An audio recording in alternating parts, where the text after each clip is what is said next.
오늘 말씀은 빌립보서 1장 12절부터 18절입니다. 빌립보서 1장 12절부터 18절. 잠시만요. 한 번 더 확인할게요. 한 절씩 교독하시고 마지막 절 함께 합독하겠습니다.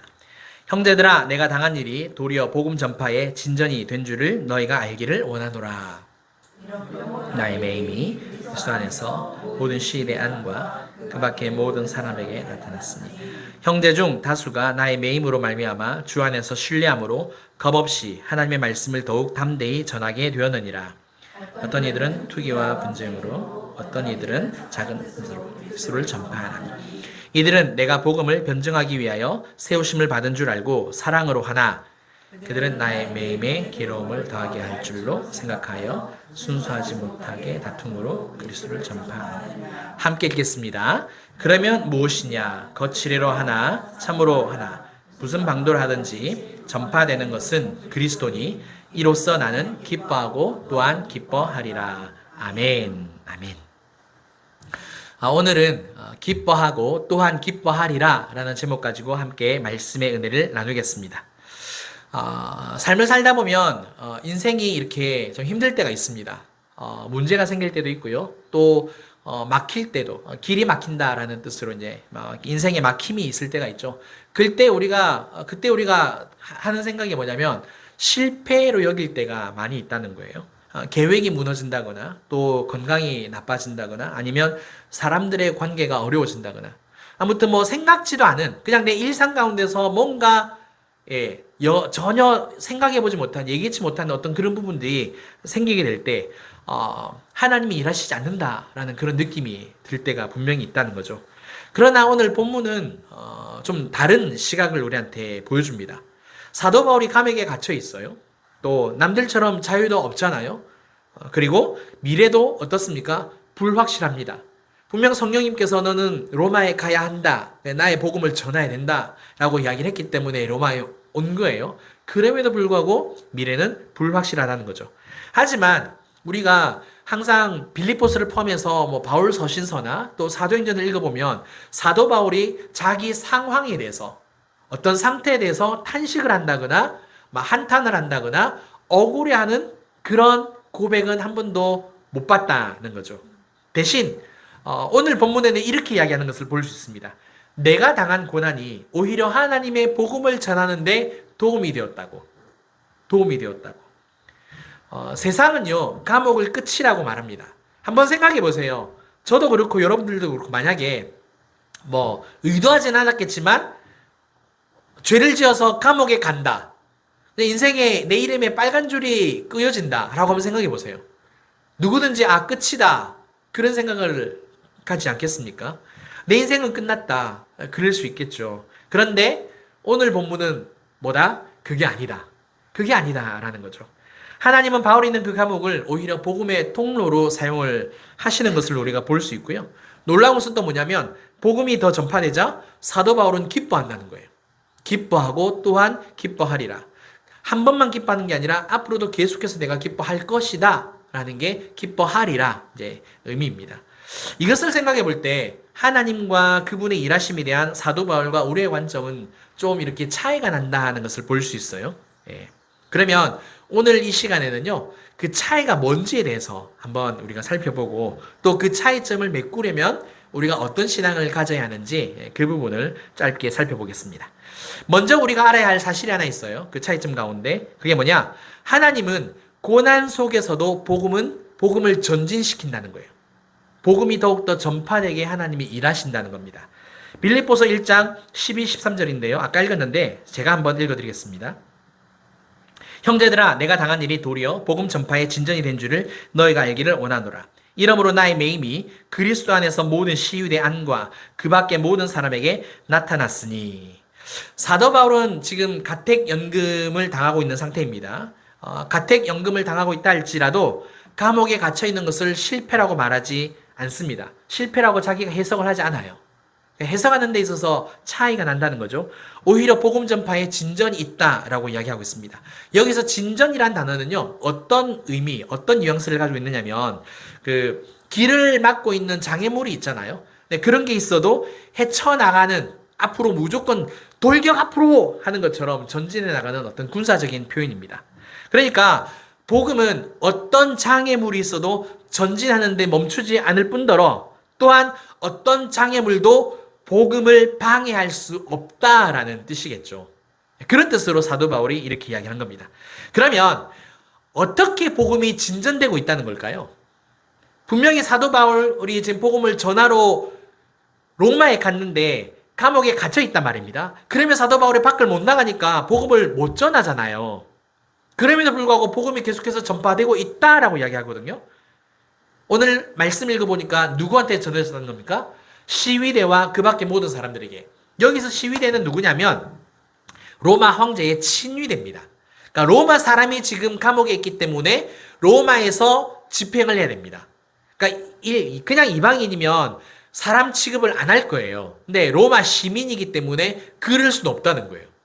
그러니까 합법적인 예우를 다 해줘가면서 뭐가 잘못을 했는지, 뭐를 잘못했는지 이제 그거를 갖다가 따져봐야 한다는 거죠. 그래서 사도 바울을 이렇게 가택 연금을 해놓고 이렇게 알아가는데 거기에 로마 황제 친위대가 있었고 수많은 경비대가 그냥 말뚝 박아서 이 사람들이 일을 할 수는 없잖아요. 교대를 해야 되겠죠. 그렇죠. 그 사람들이 여기 왔다가 또 돌아갔다가 왔다가 돌아갔다가. 그러니까 사도 바울은 이 가택연금을 통하여서 이 사람들에게도 복음을 전했다는 거고 이 사람들이 빌립보에만 있는 게 아니라 로마 중심부도 간다는 거죠.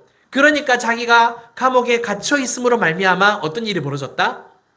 내 몸은 갇혀 있지만 복음은 로마의 중심부까지 흘러가게 되는 전파되는 역사가 일어났다는 거예요. 이게 복음이 진전되었다는 거죠. 사실 이거는 바울의 계획에 없었던 겁니다. 우리가 사도행전을 읽어봐도 그 배가 난파 가운데 있다 할지라도 성령님이 어떡하십니까? 네가 반드시 로마로 갈 것이다. 황제 앞에 설 것이다. 그런 이야기는 듣죠. 그죠? 근데 이런 계획은 없었는데 하나님은 사도 바울을 통해서 예수 그리스도의 복음이 증거되게 한다는 거죠. 새로운 곳으로 전해진다. 그러니까 이런 거예요. 하나님의 복음은 절대 갇히지 않는다. 우리는 행동의 제한을 받고 말의 제한을 받을 수 있겠지만 하나님은 절대 제한받지 않으시는 분이다 라는 것을 우리가 알 수 있습니다. 이것을 볼 때 우리는요, 일반적으로 환경이 좋아야 하나님이 일하신다 그런 생각이 많이 들죠. 또 우리가 잘 돼야 하나님이 영광 받으신다, 일반적으로 이런 생각을 가질 때가 있습니다. 그러나 성경은 반대로 말해요. 어떻게 말하느냐? 요셉이 애굽에 팔려갔기 때문에 누가 살아날 수 있었습니까? 첫 번째는 야곱과 그의 가족들, 70명의 가족들이 살아날 수 있었고 결국에는 이스라엘이 태동할 수 있는 원인이 되었죠. 두 번째, 모세가 인생 가운데서 승승장구만 할 것 같았습니다. 그런데 사람을 죽였어요. 사람을 죽였기 때문에 어디로 도망갑니까? 미디안 광야로 도망을 가죠. 거기에서 40년을 푹 썩습니다. 모세 인생 끝난 줄 알았는데 시내 산에서 그 광야에서 꼭대기에서 하나님을 만납니다. 그리고 이스라엘의 민족의 지도자로 쓰임을 받죠. 예수님이 십자가에 달려 죽으셨기 때문에 지금의 우리가 있는 겁니다. 그래요. 그러니까 우리는요, 삶을 살다가 인생을 살다가 일상을 살아가다 보면 내가 원하지 않는 환경이 반드시 나한테 찾아온다니까요. 건강이 안 좋을 수도 있고요. 사람들과의 관계가 나는 그걸 원하지 않았는데 뭐가 이렇게 잘못되었는지 얽히고 설키고 더 미궁에 빠지는 일도 일어날 수 있다니까요. 아니면 자기의 문제로 말미암아 헤어나지 못하는 그런 구덩이에 빠져서 다른 사람들한테 말을 못하는데 막 살려달라고 도와달라고 막 이렇게 메아리 치듯이 막 부르짖는 사람들이 분명히 있다니까요. 그렇다고 해서 오늘 이 본문이 우리한테 말하는 건 뭐다? 모든 상황을, 모든 환경을 부정적으로 볼 건 아니다라는 거예요. 부정적으로 해석할 건 아니다라는 거예요. 이번에 우리 윤 집사님이 이제 계속 일을 하시고 또 이번에 어머니께서 고관절 수술을 하셨잖아요. 가정사를 보면 사실 좋지 않은 일이죠. 어머님이 이제 수술을 받으신 거니까. 근데 사실 저희 부부한테는 좋은 일이었습니다. 왜 그런지 아세요? 최필선 어머님이 누군지 저희들이 어떻게 알 수 있겠습니까? 근데 이번 일로 인해서 몇 번을 찾아가서 신방을 했습니다. 대화도 나누고, 그 다음에 심지어 그 옆에 계시는 할머니까지도 신방을 덩달아서 하게 되고, 제가 또 한 번 하고 한 사이에 사모가 최근에 한 번 더 갔는데 그 사이에 계셨던 또 어머님은 이제 돌아가셨고 뭐 그런 일들이 이제 있었더라고요. 계속 신방을 할 수 있는 은혜가 있었어요. 그러니까 모든 상황을 부정적으로 해석할 필요는 없다는 겁니다. 왜냐하면 윤 집사님이 전할 수 없었던 복음을 저희 부부가 가서 그 옆에 분에게도 전할 수 있었으니까. 그분은 성당을 다니고 또 그런 가운데서 계속 우리 최필선 어머님이 말씀하시지 못하는 것들을 다 말씀을 해주시더라고요. 그러니까 병원에 대한 정보도 좀 얻고 뭐 이러면서 이렇게 그런 일들이 일어나더라고요. 그러니까 우리한테 일어나는 그 상황이 좋지 않다 할지라도 다 부정적으로 해석할 필요는 없다. 꼭 기억하셨으면 좋겠습니다. 아멘. 그러면 뭐냐? 보세요. 복음은요, 내게 아니에요. 하나님의 것입니다. 예수 그리스도 생명입니다. 하나님이 우리한테 주신 것이죠. 그러면 나를 통해서 어떻게 하신다? 하나님은 복음을 어떻게 해서든지 전하게 하신다는 거예요. 내 말을 통해서, 삶을 통해서, 때로는 내 부정적인 상황을 통해서, 사도 바울의 가택 연금을 통해서라도 복음이 로마의 황제까지 전하게 하신다는 것. 하나님은 그런 주도적인 분이십니다. 이것을 믿는다라면 나의 실수까지도 하나님의 뜻과 계획을 위하여서 일하시는 하나님, 그 하나님의 주권을 믿으셔서 우리의 믿음이, 우리의 관점이 사도 바울처럼 더욱더 확장되어지고, 그래서 낙심, 낙담, 이렇게 막 이런 부분으로 있어서 자신을 스스로 가두지 마시고요. 부정적인 그런 부분을 통해서도 하나님이 일하신다라는 믿음으로 일어서는 저와 여러분들 되시길 주님 이름으로 축원합니다. 그런데 이쯤에서요, 우리가 한번 이런 생각을 할 수 있습니다. 하나님께서 복음을 전진시키시는 것은 그러면 알겠는데, 고난을 겪지 않고, 그냥 좋은 상황, 좋은 상태에서 그냥 하나님 계속 복음이 전해지면 그게 더 좋은 거 아니겠습니까? 우리는 그렇게라도 생각을 한다는 거죠. 제가 비유를 한번 들어볼게요.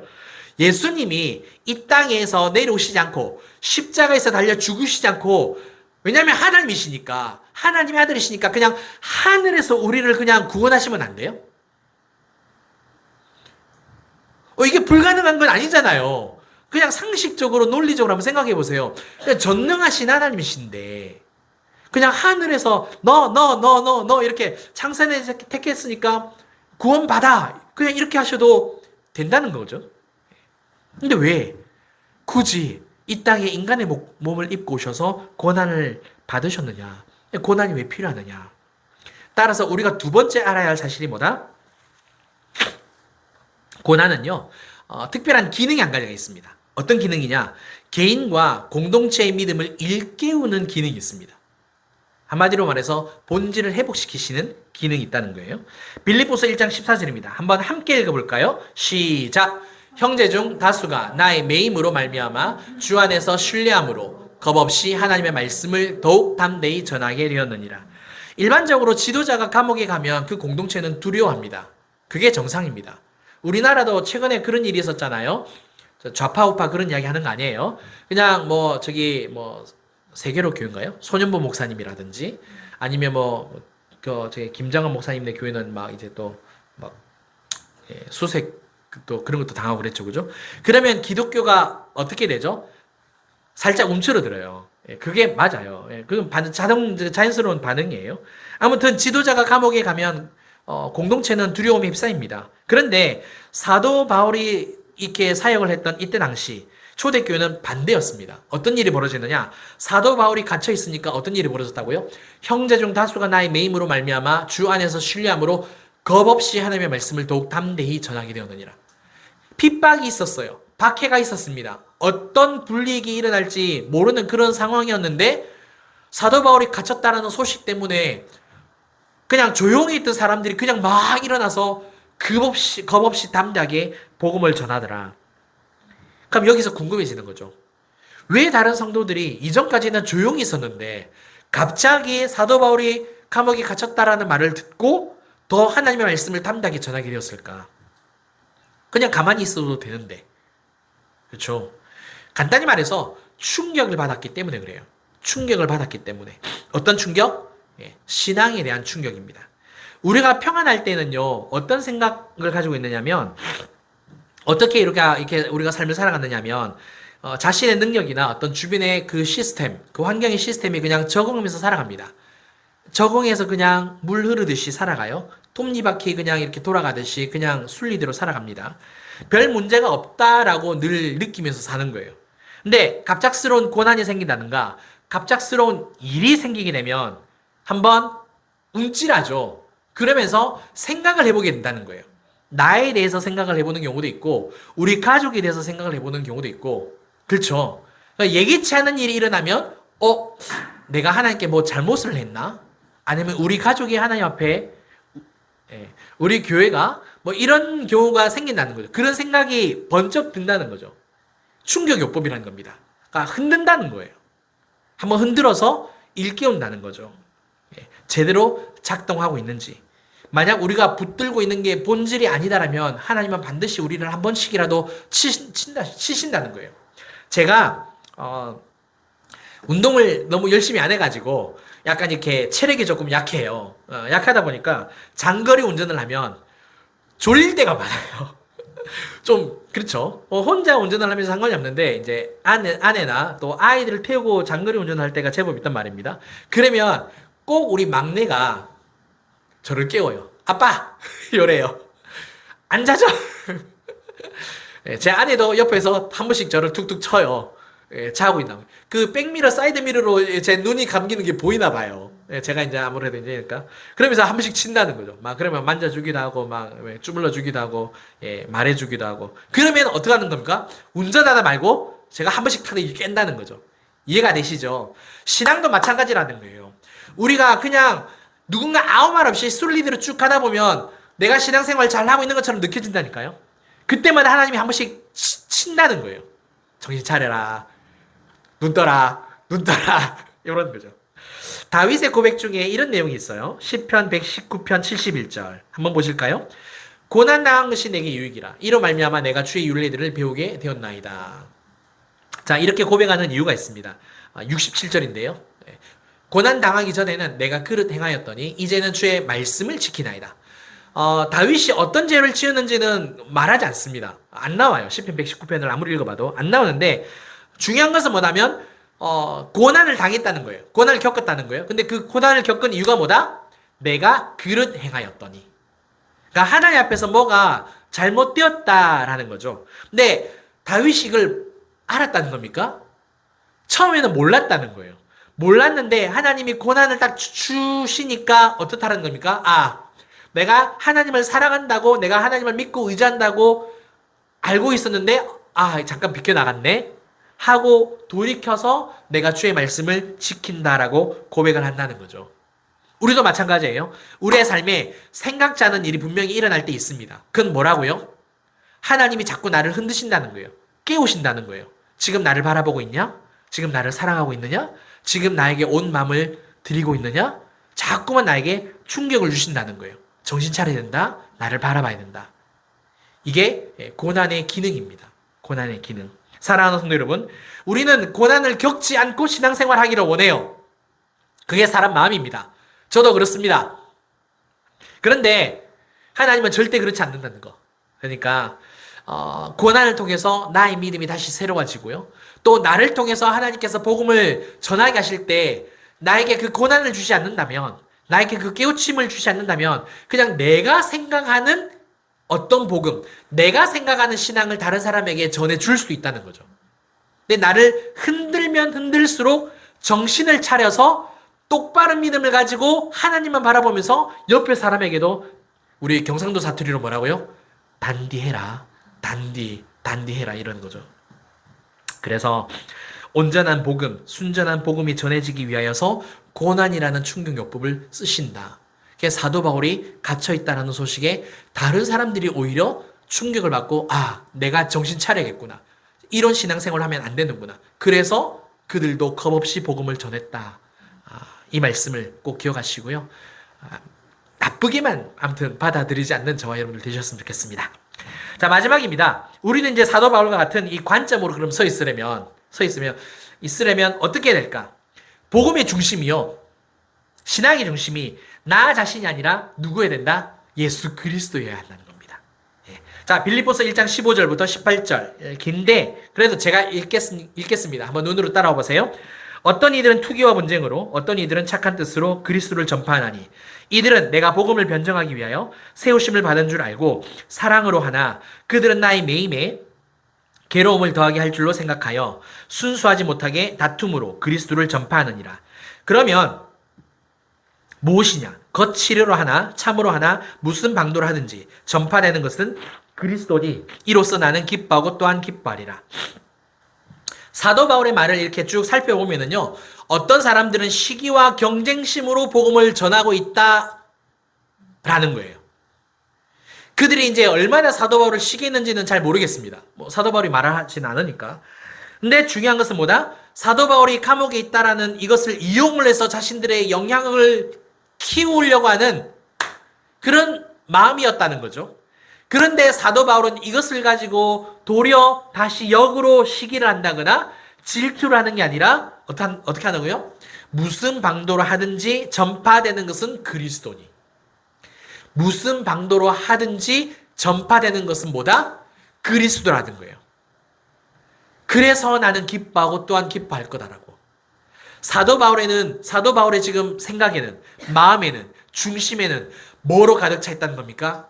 자존심이 아니라는 거예요. 자기가 아니라는 거예요. 오로지 예수 그리스도만이 자기 안에 꽉 차 있다는 겁니다. 우리는 종종 비교하고 경쟁합니다. 인정받고 싶어 해요. 내 이름이 드러나는 것을 말은 그렇지 않다라고 말하는데 돌아서서 생각을 해보면 그런 마음이 분명히 들 때가 있다는 거죠. 안 그럴 때도 있지만 또 그럴 때도 있다는 거. 그러나 사도 바울은 뭐라고요? 내가 중요한 것이 아니라 그리스도가 중요하다고. 예수님이 중요하다고. 복음의 본질은 그래서 사람을 드러내는 것이 아니라 예수 그리스도를 드러내는 겁니다. 아멘. 아멘. 저는 오늘 이 본문을 읽으면서 계속해서 반복해서 읽고 또 읽고 또 읽어보면서 정말 사도 바울의 신앙이 그렇게 부러웠습니다. 그 이유는 아시죠? 저는 아까도 말씀드렸습니다만 저도 인정받고 싶다니까요. 내 안에서 그게 있더라니까요. 며칠 전에 우리 아들이 아빠 어떻게 하면 성공을 해서 람보르기니를 탈 수 있네요.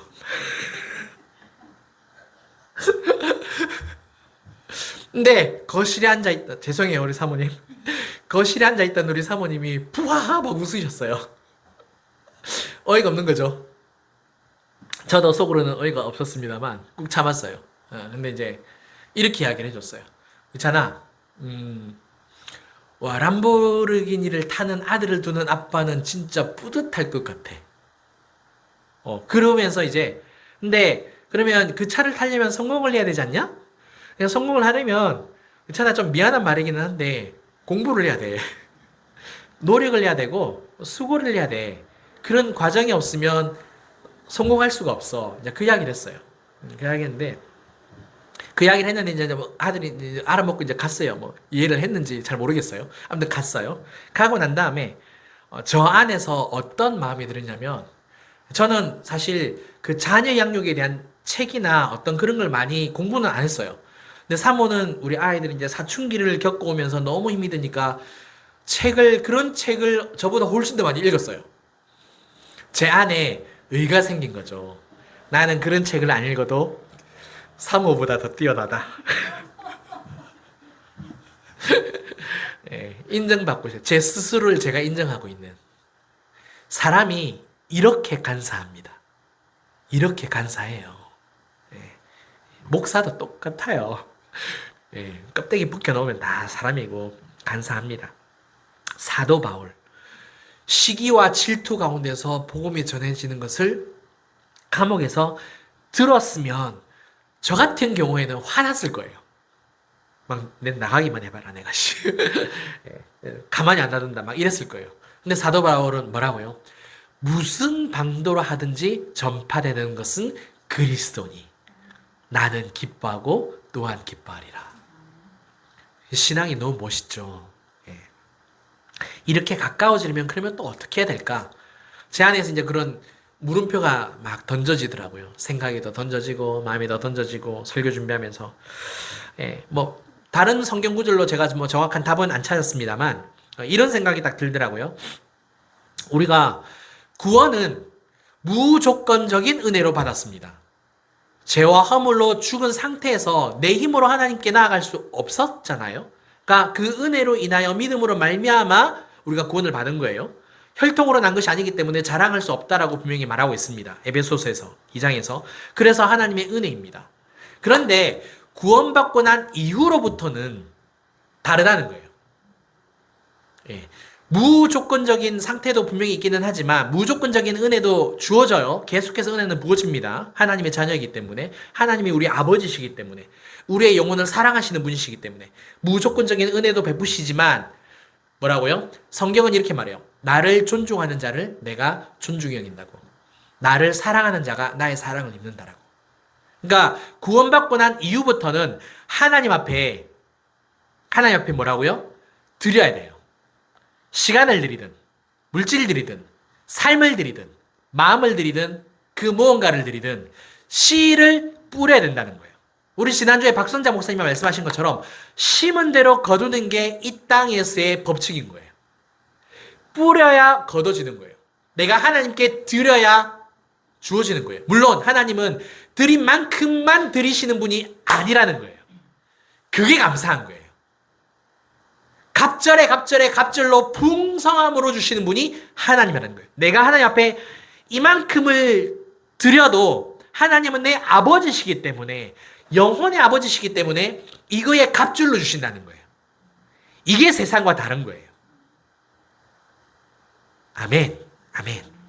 그래서 이번 한 주간 동안 아니 평생 동안 정말 하나님 앞에 드리기에 힘쓰는 저와 여러분들 되셨으면 좋겠습니다. 제가 계속해서 찬양을 말씀드렸잖아요.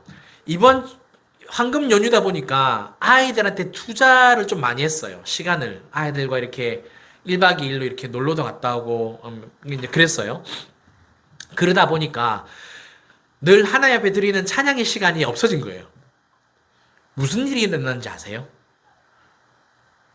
아이고, 성령님의 은혜가 소멸된 거예요.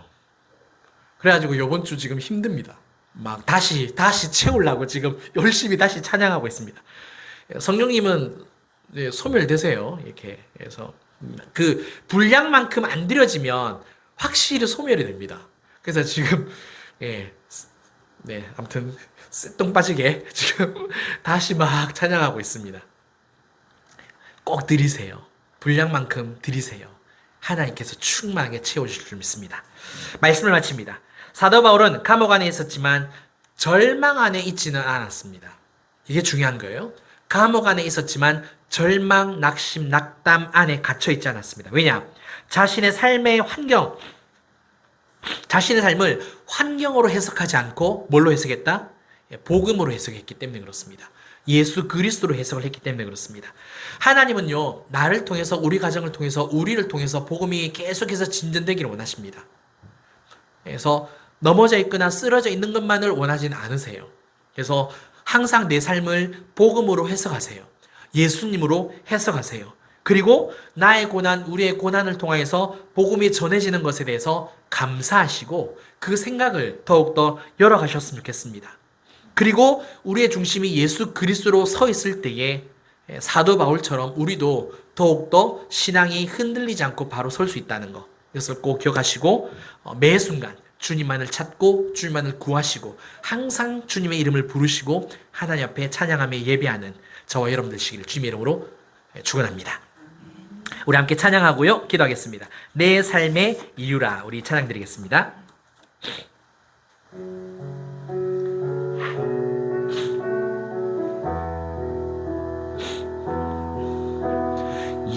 예수는 내 힘이요 나의 기쁨 내 참 소망 그 이름의 생명임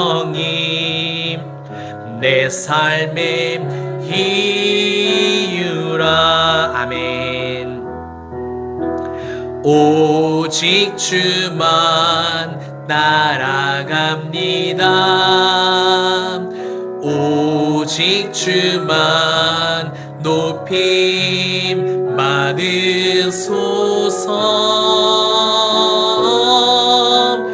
내 평생에 그 이름을 그의 선하심을 세상에 노래합니다.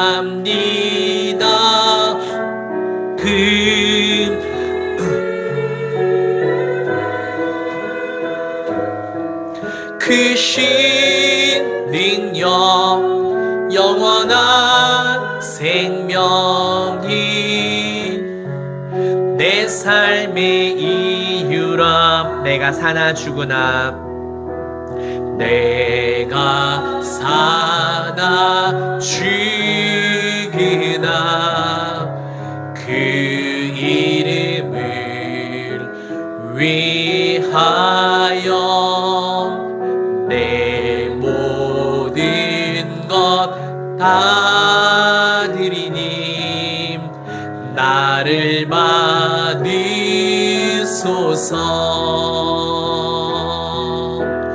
오직 주만 따라갑니다.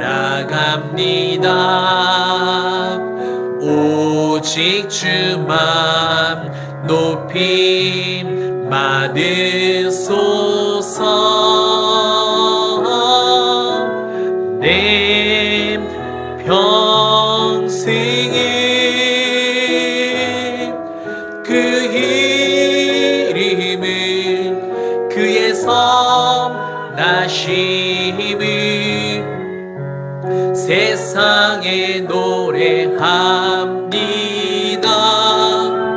그 이름에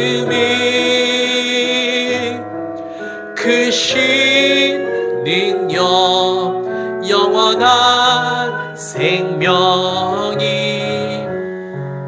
내 삶의 이유라. 우리 함께 기도하겠습니다. 오늘 말씀을 기억하시면서 사랑하는 성도 여러분, 내 삶에 혹이라도 생각하지 못한 어떤 예기치 못한 일들이 일어난다거나 또 고난이 찾아오면 부정적으로 꼭 부정적으로만 해석하지 않으셨으면 좋겠습니다. 사도 바울은 오히려 그 일로 말미암아 하나님의 복음이 다른 방향으로 전해지더라. 내 삶의 주인은 내가 아니라 하나님이시기에 그 복음에 그 예수 그리스도에 우리가 초점을 맞추고 있으면 전혀 다른 삶을 살아낼 수 있음을 고백합니다. 이 시간 하나님, 주님으로 내 영혼이, 주님이 내 삶으로 가득가득 채워지기를 원하고 주님으로 해석하고 내가 주님만 사랑하고 나의 모든 것을 드리기 원합니다. 이 고백으로 함께 기도하셨으면 좋겠습니다. 기도합니다. 사랑하는 하나님 아버지, 은혜를 감사합니다. 오늘 말씀을 통하여서 사도 바울은 비록 자신이 가택연금으로 감옥에 갇혀있다 할지라도 하나님, 그 상황 속에 파묻히지 않고 부정적으로 해석하지 않은 모습을 보게 됩니다. 오히려 예수 그리스도로 아버지 복음이 다른 방향으로 전해졌다는 것을 깨닫고 기뻐하고 앞으로도 계속해서 기뻐할 것이다 라고 고백합니다. 사도 바울에게 이런 믿음이 있는 이유는 아버지, 그가 자기 중심으로 신앙생활을 하는 것도 아니고 하나님 오직 예수 그리스도로 삶을 살아가며 사역을 감당했기 때문인 줄을 믿습니다. 우리도 우리의 삶이 내가 중심이 되지 않게 하여 주시옵소서. 하나님, 자존심이 되지 않게 하여 주시옵소서. 하나님, 오직 예수, 오직 예수, 오직 예수가 나의 중심이 되게 하시고 내 생각과 내 마음과 내 삶을 다스려 주시는 분이 하나님이라는 것을 믿고 하나님 복음으로 내 삶을 해석하고 적용하여서 하나님, 힘든 일이 있어도 어려운 일이 있어도 괜찮다라고 정말 주님이 이것으로 인하여서 더욱더 하나님의 나라를 확장해 나가신다면 오히려 감사하다라고 고백하고 찬양하며 오직 주님의 은혜를 찾는 우리의 신앙이 될 수 있게 성령님 도와주시옵소서. 주님 감사합니다. 모든 영광 기뻐 받아 주시옵소서. 아멘. 아멘. 사랑과 내가 풍성하신 우리 하나님 아버지, 감사를 드립니다.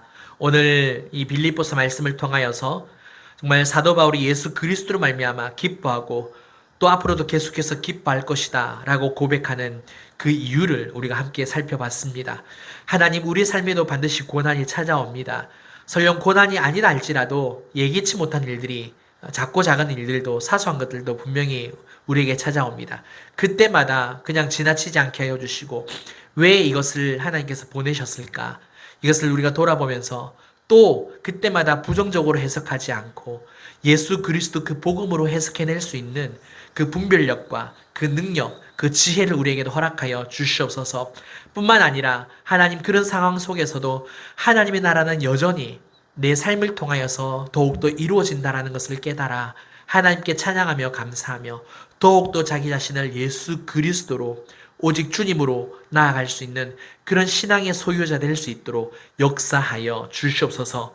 그렇게 우리의 삶을 인도하심을 믿고 감사를 드리며 지금은 우리 주 예수 그리스도의 은혜와 크신 하나님의 사랑과 성령님의 감화감동 교통 충만하심이 사도 바울처럼 예수 그리스도로 살기로 결단하는, 그래서 기뻐하고 기뻐하기로 결단하는 사랑하는 우리 모든 성도님들과 또 가정과 일터와 우리 진주빛 교회와 이 나라 이 민족 위에 이제부터 영원토록 함께 있을지어다. 아멘. 아멘.